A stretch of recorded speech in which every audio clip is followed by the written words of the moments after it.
You can use the upload option to import image files and PDF files directly into your conversation. In this example, I'm going to import a PDF file. I start by clicking on the upload button. I'll choose my PDF file. Once I've imported that file, I can then ask questions directly of Zoe based on the file that she uploads. In this case, I'm going to ask her to identify the key metrics and build a dashboard using the existing data model. She'll scan the PDF file, identify any key metrics from the dashboard elements, identify any filters, and then she'll go through and create individual charts based off our current data model to replicate the uploaded file.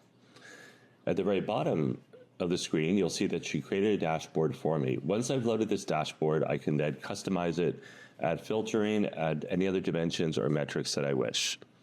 This whole process took about 3 minutes.